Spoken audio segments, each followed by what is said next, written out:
Today is the 23rd of March, 2026. We do have two hearings today, so would we all rise for the Pledge of Allegiance, please? Ed, could you lead us on the pledge, please? I pledge allegiance to the flag of the United States of America and to the republic for which it stands, one nation, under God, indivisible, with liberty and justice for all.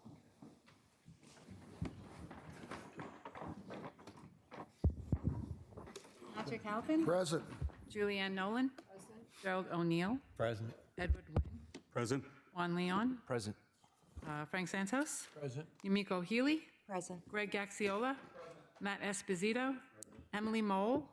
And Rich Casey. Do we have a quorum? Yes, you do. Okay. Before we start the public hearing, I'm required to read this into the record. The planning board shall have the right to rely on any information that is presented by the applicant. If any such information is later found to be inaccurate or incorrect, the planning board may determine that any approvals, building permits, or other actions previously granted in connection with the application are null and void. A, public hearing, major subdivision, job HPLN 89, 25-36C, Great Neck Road Holdings, LLC. Applicant proposes a major subdivision of an overall lot into 6 lots for a 6 new single-family home to be built on a cul-de-sac. Okay, counsel, could you please state your name and address for the record? Good evening, Mr. Chairman, members of the board. For the record, Nicole Blanda. I'm an attorney at Bazell Blanda Visconti with offices at 535 Broad Hollow Road in Melville. Okay, please proceed. Oh, I'm sorry, before you start, as you know, the planning commissioner has released a memo regarding this application. Let's see. Dated the 10th of March, 2026. Have you had the opportunity to review this matter with your client? Yes. Are there any issues, any concerns that you would like to bring to our attention regarding No. any of the covenants and conditions? No, we consent to all the covenants and conditions. All right, please proceed. I'm here tonight on behalf of the property owner, Great Neck Road Holdings LLC, seeking subdivision approval of a 6-lot subdivision that is substantially similar to a prior subdivision approved by this board back in 2008. So when the board sees the aerial with the tax map the way it's laid out, that was the subdivision that was approved back in 2008. However, due to financial reasons, that builder didn't complete that subdivision, and it was never built. As you can see, it's vacant and wooded. Our application is slightly different than the configuration you'll see there, and in a lot of ways, it's actually better. So the property's on the west side of Great Neck Road, 482 feet south of Copeg Place in Copeg. It's comprised of 7 tax lots because at that time, the 7th lot was going to be a private road. It is zoned Residence C, and the overall lot area of this site is 1.5 acres. The street frontage is about 251 feet and change on Great Neck Road. So we're seeking to subdivide this parcel into 6 lots. Each lot would have a new 2-story single-family dwelling on it. And we would also construct a cul-de-sac that will be entirely to Town of Babylon specifications. And then ultimately the road would be dedicated to the town. So that's the major difference between this application and the 2008 application. The road dedication is a major difference. Each lot will exceed the lot area requirement for Residence C. So Residence C requires 7,500 square feet, and each lot that we're proposing will exceed that. So for example, Lot 1 is 8,908 square feet. Lot 2 is 7,694 square feet. Lot 3 is quite larger, 9,491 square feet. Lot 4 is 10,309 square feet. Lot 5 has 8,873 square feet, and Lot 6 has 9,480 square feet. So they're all of a nice size. We are requesting minimal variances from the zoning board when we go there. We don't have our official building department denial because we had to make some revisions and resubmit, but we are anticipating that we will need a couple of street frontage variances and then maybe a few setback variances for some of the homes, but nothing major major, and we don't need any building area variances, which is nice. We are going to be having a new 5-foot ADA-compliant sidewalk along Great Neck Road, which is a nice improvement. We are also having new curbing, and obviously the entire new road improvement for the cul-de-sac. We will also have a 5-foot buffered perimeter along the property lines, the north line, south line, and west line. That will be interspersed arborvitaes and Leland cypresses along that entire perimeter. And then the rest of the landscaping will be left up to, each property owner. They can choose their own landscaping. The utilities will be underground to the site, and there will be 3 different style homes. Each home will have 4 bedrooms. Hold on, do we have the renderings for those? Yeah. Go ahead.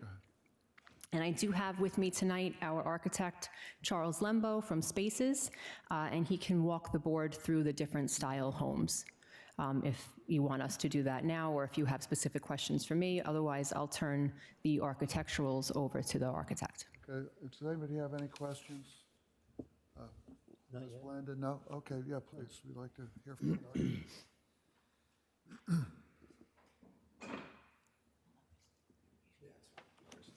You need it back. Sir, could you please state your name and address for the record? Charles Lembo, 410 West Montauk Highway, Lindenhurst, New York. Do you swear to tell the truth, the whole truth, nothing but the truth? I sure do. Okay, please proceed. Okay, so as you can see from the renderings up there, we're proposing 6 houses. There are basically 3 floor plan designs and then they would be mirrored on the sites. But as you can see from the elevations are not necessarily mirrored. We've tried to change a little bit out of each one of the proposed plans. By some of them have shed roofs, some of them have more gable roofs, some of them have hips. But we are trying to tie all of them aesthetically together with similar materials. Some, areas of stone finish, horizontal siding, some board and batten, and they all have like similar window styles. So we're trying not, obviously, just put the same house 6 different times. They all have unfinished basements. They're all 4 bedrooms, 2.5 baths, and they each have a kitchen, a dining room, a living room, and a family room, and an attached 1-car garage. They're all roughly similar in square footage, ranging from, I think the smallest is about 2,780 square feet, with the largest being 2,850.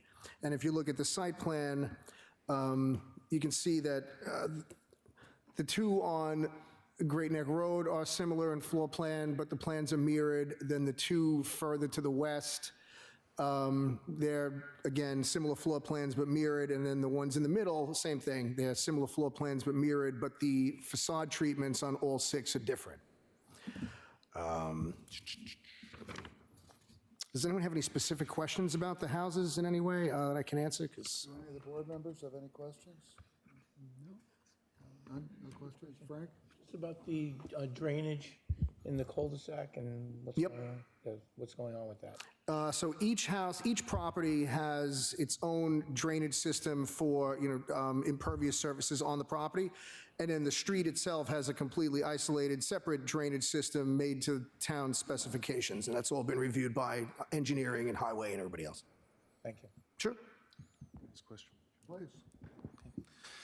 Can you tell the board the square footage for the smallest dwelling and for the largest dwelling, just so we can have a range? Yeah, I said the smallest dwelling is about 2,780 square feet, and the largest is about 2,850. Okay, thank you. Sure. So I'm looking at, anybody else have any questions? Go ahead, Juliana. So I live in a cul-de-sac very, very similar to this, the same amount of homes, everything. Our issue in our cul-de-sac are cars. The driveways aren't wide enough. I do have a 2-car driveway. We have 3 trucks. And the people that are at the end have the narrowest point in the circle, and they never have anywhere to park. There's never anywhere to put snow. So how wide is your driveway? Are they 1 or 2 cars?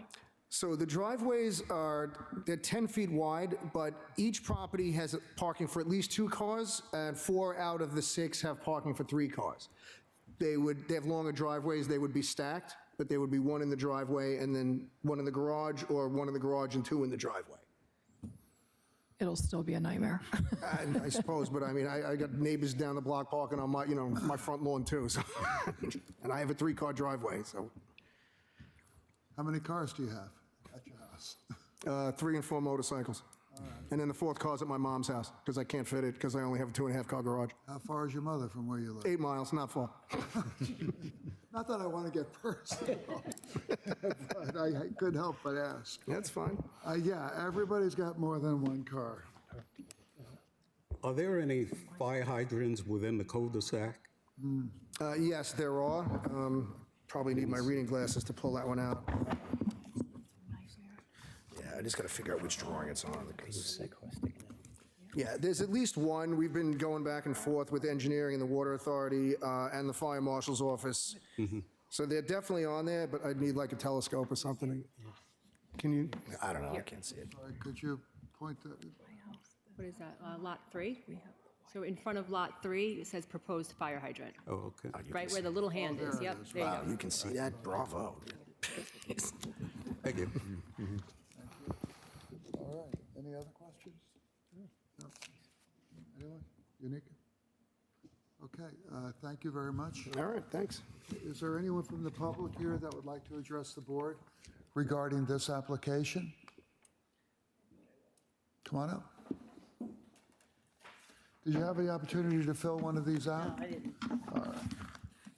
Well, This is it. okay, you don't have to fill it out right this minute, but after you speak, be sure to fill it out and give it to Matt. My name is Mary McGrath. I live on Ferndale Court. You swear to tell the truth, the whole truth, nothing but the truth? Yes, I Okay, do. please proceed. The first question I have is, are these all going to be one-family homes? Because in my area, I have 3 one-family homes that are now 3 families. Multiple cars all over the place. So I'm very concerned about this happening. Getting out of Ferndale Court is a nightmare already for me. There's cars parked. Right now, I left, there must have been 5 cars parked on the north side of Ferndale. On the south side, there must have been another 5 or 6. So even just getting into Great Neck Road is a problem for the people on Ferndale. My other question is, how come those houses, the development north of this is not finished? Only 2 homes are built there. So do we really need 6 more brand-new homes when the other 2 right above it did not get sold yet or not get built yet? Well, that's a good question, but we're the planning board. I know, but And our job, it's a good question. It's I'm part of the just record. bringing my, No, that's fair. okay. That's fair. Anything else you want to bring to our attention? Because hold on, because I do want to point out something to you. There are restricted covenants on lots, on each of the lots 1 through 6, 1 through 6, and I'll give you this. It says it can only be owner occupied. There are no accessory apartments. Okay, You may have my copy. okay. So those are covenants, which means only One family, only one family, And- no accessory apartments. okay, but that could be rooms rented, like some people have been renting rooms? We're going to get the count. Hold on, don't look at her yet. No, you can look at it. But I have to get her to put it on the record to answer you directly, because that'll be part of the official record. Because that's what I have another neighbor that rents basement rooms out. So I know they're unfinished basements, but will they be finished? And will 4 more families be moving in there? Those are all great questions, and I'm glad you came, Me because too. we are going to get the answers right now. Okay, And that not only explain in detail what you've just asked, but also confirm what are in those covenants. okay. Okay? So what do I do? How do I find out about the development right north of this? Why they stopped building and why does it look like a mess? I don't know the answer to that You don't know. question. Well, But somebody must, we'll ask the building department to look into that. Okay, perfect. Okay? Thank you. Thank you for coming down. Thank you. We really appreciate it. Anybody else?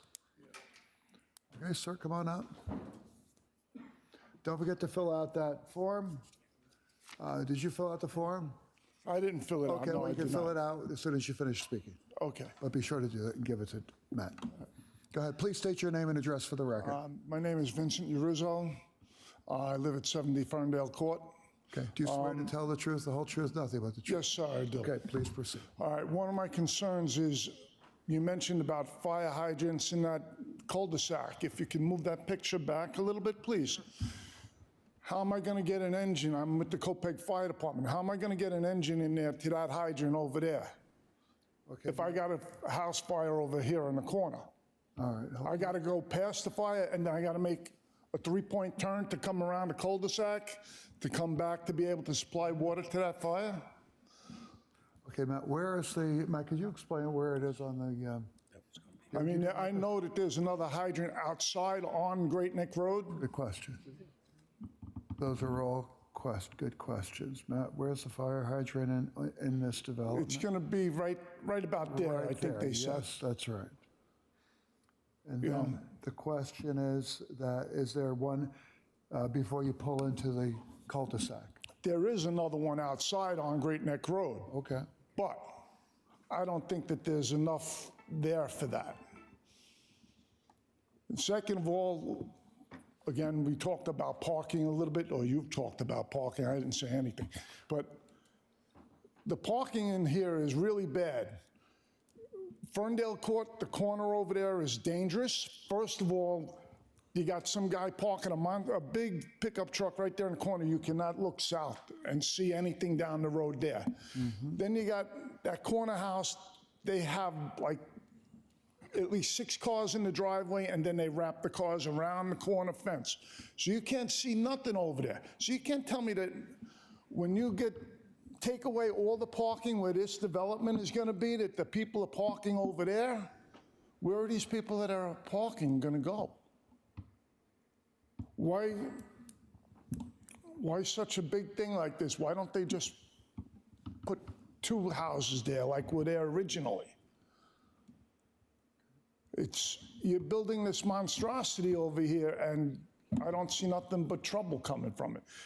Coming out of Ferndale Court, you're going to probably eventually going to have a petition for a light on this block on Great Neck Road. And Great Neck Road does not need another stoplight. You cannot get out of town as it is already. You get up towards Oak Street with all the development that you've done up there, I go into the North Firehouse, I have to wait for the light to change like 6 times before I can get past the railroad tracks to get to the firehouse. It's too congested over here now.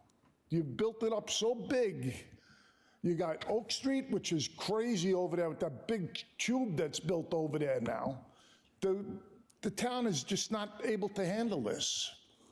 The roads weren't meant for this much traffic from all these multi-dwelling houses and residences that have been going up in the town, especially in Oak Street and Great Neck Road, the one road out of town. It's the one road that goes all the way out of the village. Just to get out of town, it takes forever. Traffic, you're bringing more cars, more traffic. You got 4-family homes, 4-bedroom homes that you're putting in, right? So you can potentially have easy 4 cars in that house, at each one of those houses. Where are you going to put them all? Do you have any kind of road studies on the traffic on Great Neck Road? Is there anything like that there for the amount of traffic up and down Great Neck Road?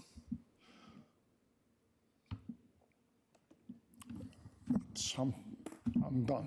Thank you. Thank you for coming down. I'll this fill evening. this out for you, all right? Yeah, please do that. Because we want to make sure your name is exactly right and your association with the fire department. And thank you for coming down tonight. Okay. Is there anyone else that would like to address the board regarding this application? No? Okay, any questions from board members? No? All right. If there is no one else here that would like to address the board, counsel, can you come up, please? All right. You have heard the concerns? Yes.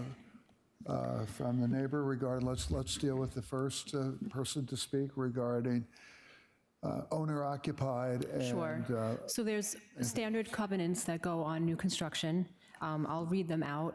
And also, and I'll have the architect speak to it as well, the style of home and the floor plan layout is not conducive to an apartment being put in, and the basements are meant to be unfinished. But it's dwelling to be maintained as a single-family dwelling. Hold on, so when you say they're meant to be unfinished, if they do finish them, they're in violation of the town's code and what they've agreed to, Right now, the plans show them as unfinished basements. as unfinished basement? Correct, for storage. Okay. Yeah. Dwelling to be maintained as single-family dwelling, owner-occupied use only, so that means no rental. So if you buy the house and you want to rent it out to another family, you can't, because it's owner-occupied. So whoever's on the deed is supposed to be living there. No accessory apartments, and then the rest deal with different structural things. No second-story decks, no outdoor stairs to second story, no high ranch, no enclosure or front porch. They can't convert garage space to living space, no side yard deck, no further expansion of the dwelling, no further subdivision. And then you can't plant bamboo. But also the layout of these homes would not be conducive to creating an apartment due to the layout, due to where the stairways are and how all the bedrooms are on the second floor. I can have our architect speak more to that and also to the what he went through with the fire marshal's office in terms of the location of the fire hydrant and the turning radius for the cul-de-sac. Okay. Counsel, I have a question regarding, I know that this plan calls for the basement to be unfinished. Is that the equivalent of a covenant that it could never be finished? Or should we, if the board is so inclined, can we request that a covenant prohibiting finishing the basement? Yeah, it doesn't look like, Mr. Chairman, that it's listed as a covenant, but it could be added. But whether it's added or not, the basement, if it was finished, would be an illegal conversion. So we don't normally covenant that, but it's possible. Okay, I was just really asking for what's possible. All right. Also, the subdivision that was talked about to the north, I believe that was an application of Giannini. It is possible that they might have started construction and they're trying to sell model homes or things of that nature and they're waiting to finish. I don't know specifically, but I have seen that happen with some builders where they'll put up 1 or 2 homes, they do a test market, they see how the market is responding to it, and they wait until they sell off 1 or 2 before they then use that money to go build the rest. So that could be a reason for that, I'm not sure. In terms of the parking, as the board knows, we are providing the required parking. We're not seeking a parking variance, and the lot sizes that we're proposing all exceed the lot area requirement for residency. So if the board is okay, I'll have Chuck come back up. Please, anybody have any additional questions, Counsel? Okay, bring the architect up.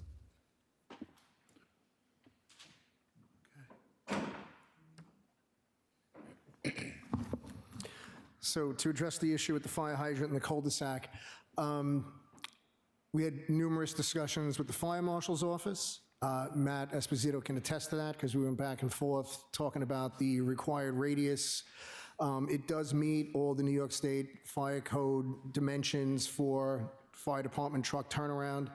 The fire hydrant was located as per the fire marshal's office. Yeah, I suppose as far as it could go to service the 2 houses closest to the west. And I know that my project manager did reach out to the Copeg Fire District to see if they wanted to participate in a discussion about the fire truck access. I honestly don't know if they ever got back to her because she was handling that, and then we were subsequently, we satisfied the requirements of the fire marshal. So, but we did try to get them involved. I don't know if they ever participated or not. All right, anybody have questions for the architect? No? Okay, thank you, sir. Thank you. Thank you very much. Okay, I'm going to request a motion from the board to close the public hearing and reserve decision. A motion by Julianne, Motion to close the hearing? a second by Ed. Second? All in favor? Aye. The public hearing is now closed. but the decision has been reserved in order for us to review the feedback that we've received this evening and also any open site plan issues. The record will remain open for written comments. To follow up on the status of the application or to submit additional written comments, you can contact the planning department in a number of different ways. One is in person. Planning is located on the west wing of Town Hall. Application documents, plans are available for inspection between the hours of 9 a.m. and 4 p.m. or by phone, 631-957-3103, or by email, planningcomments@townofbabylonny.gov. Thank you very much.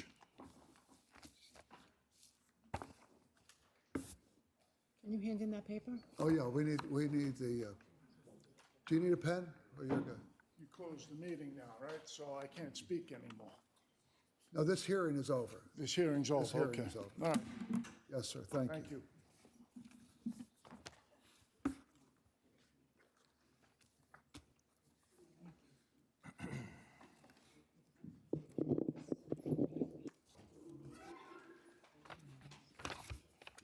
Okay, let's get to the next. Who's handling it? Nicole, Okay. fine. she's helping with the constituents. Yeah, we'll go on that.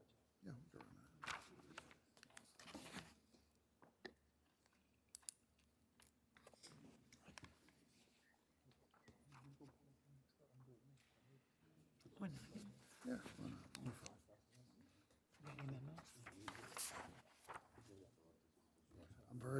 I've got a great person who always makes sure I have the paper.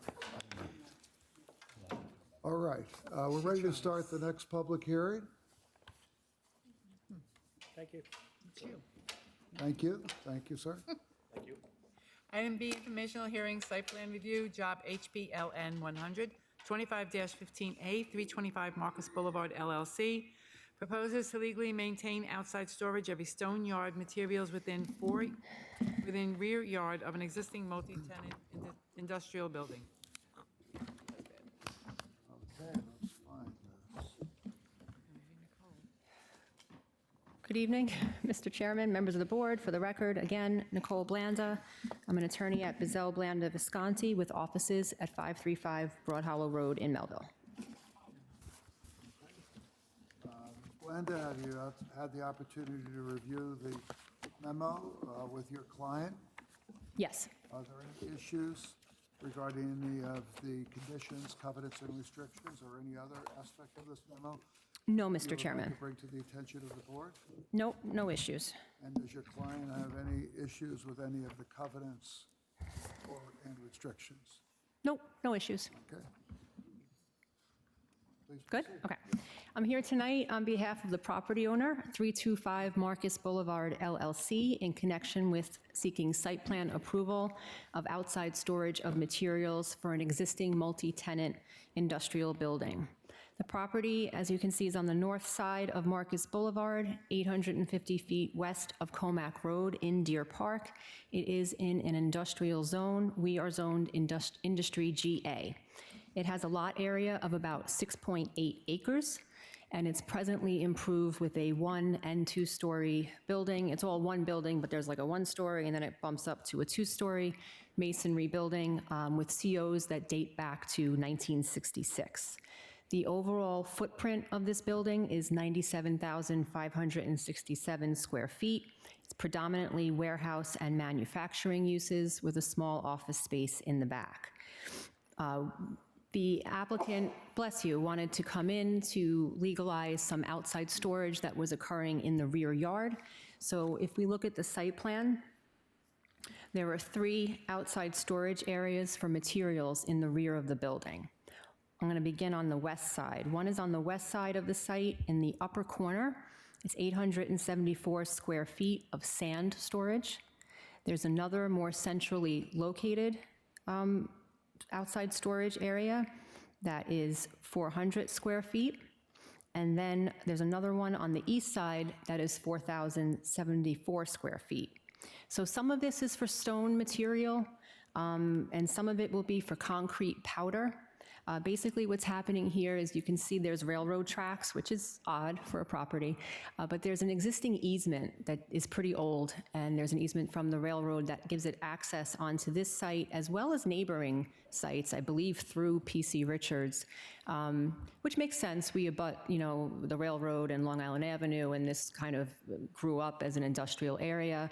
And so what's happening here is there's cars that are coming, railroad cars that are bringing this material to this site, and then it's being unloaded at this site, and then trucks are taking the materials as needed to other sites owned by the property owner, whether it's to make the concrete or, a stone material to be used on other sites. So we are looking to put a small office in the rear of the building. It's about 900 square feet. That will be for the property owner, so that any workers who are there for the outside storage or anyone who's coming to the site dealing with the outside storage has a place to go, and they'll have a bathroom, and so that's, a code requirement. So that will be in that portion of the building. We are going to be seeking variance in terms of the height of the piles. Originally, we said not to exceed 25 feet, but we're going to pull back on that. You're allowed to have 8 feet in height, so we're going to seek from the zoning board to have it not exceed 15 feet. So we're going to pull it back another 10 feet in height. They don't believe that they need that fuller height. So this is an older site. As I said, the building was built and added onto a few times back in the late 60s and early 70s. There are 4 curb cuts along the street frontage.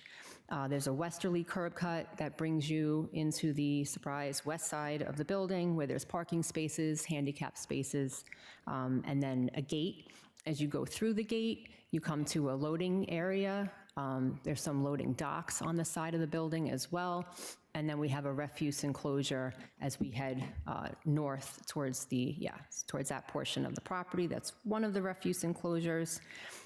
We are calling out some trailer parking behind that. Traffic safety had some comments. We do have some open comments that we are working on responding to, so we're going to work out where some of this trailer parking would actually go. But I did want to point that out since it is shown on the site plan. Then as we head to the rear of the building, as I said, there's the railroad tracks and our outside storage of materials, different areas for different materials. And then as you come around to the east side of the site, you'll find more parking. We'll see our second refuse enclosure kind of tucked in there next to the building, as well as some handicap spaces. And then you can head further out to another curb cut. There's parking spaces there as well. Then there's 2 centrally located curb cuts, one of which accesses where Mr. Esposito is showing now. You have 2 ADA compliant spaces and 1 regular space. Easier to access the front of the building that way. And then you have another area where you can come in and there's 7 parking spaces.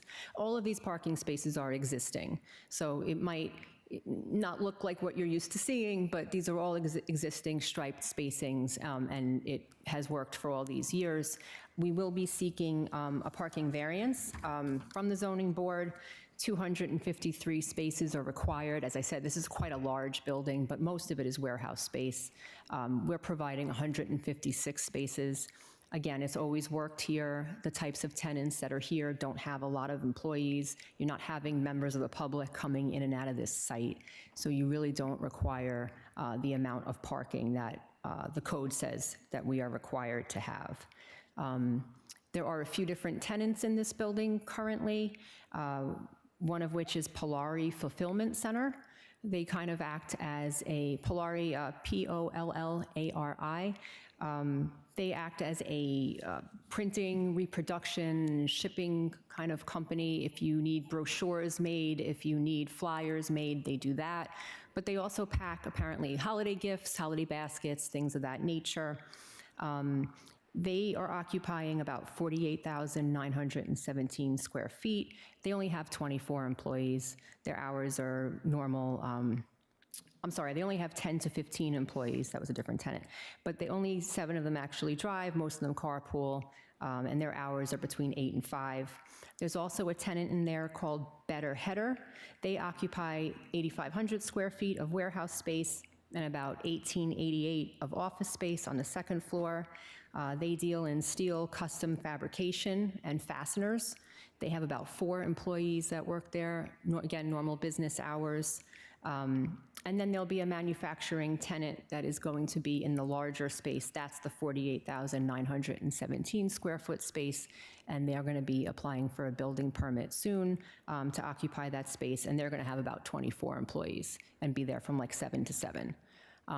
So we feel that the parking will work. Again, we know we have to go to the zoning board, but the owner wanted to come into the town and legalize that outside storage that was going on in the rear, and so that's why you see this site plan before you tonight.